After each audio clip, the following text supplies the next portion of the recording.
यिन और यांग एक चाइनीज दार्शनिक अवधारणा है जो नेचर की दो विपरीत लेकिन परस्पर जुड़ी शक्तियों का वर्णन करती है।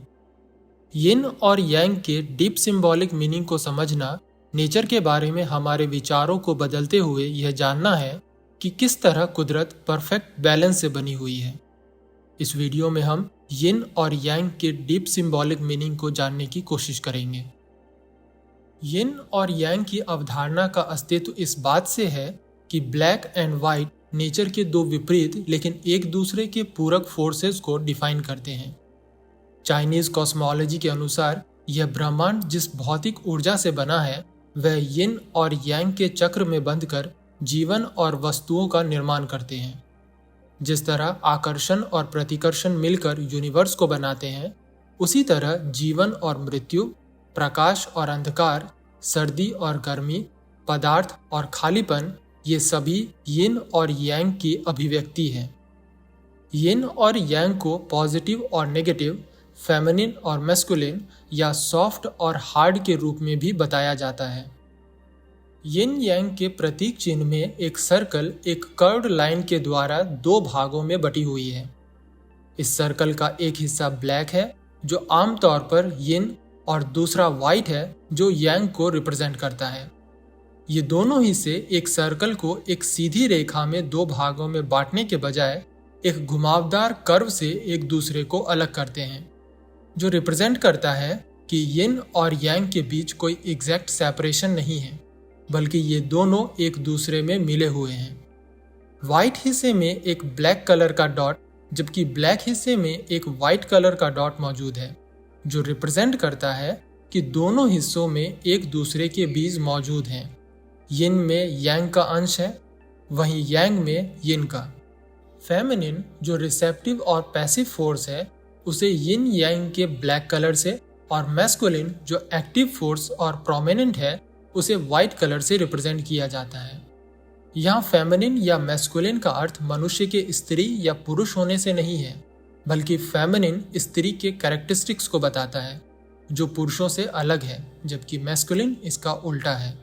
यिन यांग के व्हाइट पार्ट में मौजूद ब्लैक डॉट बताता है कि यांग के मैस्कुलिन होते हुए भी उसमें फेमिनिन कैरेक्टरिस्टिक्स मौजूद हैं, जबकि ब्लैक पार्ट में व्हाइट डॉट होने का मतलब है कि यिन के फेमिनिन होते हुए भी उसमें मैस्कुलिन के कैरेक्टरिस्टिक्स मौजूद होते हैं। ये फेमिनिन और मैस्कुलिन एक दूसरे से अलग नहीं है, बल्कि एक में दूसरे के अंश मौजूद रहते हैं, और ये दोनों मिलकर ही एक पुरुष और स्त्री के बीच के रिश्ते को पूरा और बेहतर कर सकते हैं। यिन और यांग हर किसी में मौजूद है और संतुलित होने पर वे रिश्ते में शांति और सद्भाव को बढ़ावा देते हैं। संतुलित यिन और यांग ऊर्जा वाला एक जोड़ा समान रूप से एक दूसरे को सुनता है और समर्थन करता है। यिन क्या है और यांग क्या, यह पूरी तरह से सिचुएशन पर निर्भर करता है। जिस तरह मुश्किल और आसान एक दूसरे के पूरक हैं, लंबा और छोटा एक दूसरे को डिफाइन करते हैं, हाई और लो एक दूसरे को अपोज करते हैं, इन सभी में यिन और यांग मौजूद हैं और एक के बिना दूसरे का अस्तित्व नहीं है। यिन आमतौर पर निष्क्रिय, सॉफ्ट, खाली, लो, कोल्ड और अंधेरे को रिप्रेजेंट करती है, जबकि यांग सक्रिय, हार्ड, मैटर, हाई, वार्म और लाइट को रिप्रेजेंट करता है। भले ही यिन सॉफ्ट हो सकती है, लेकिन इसका मतलब यह नहीं कि यह कमजोर है।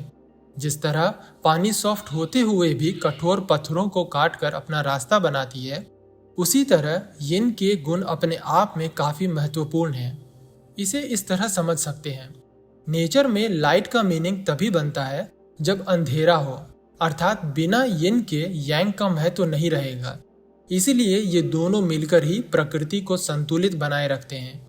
इसलिए किसी रिलेशनशिप में भी यिन और यांग का संतुलित होना जरूरी है। यिन और यांग और इसके मीनिंग को समझने का एक और तरीका है, एक मग जो हार्ड है, स्ट्रॉन्ग है, यांग को रिप्रेजेंट करता है।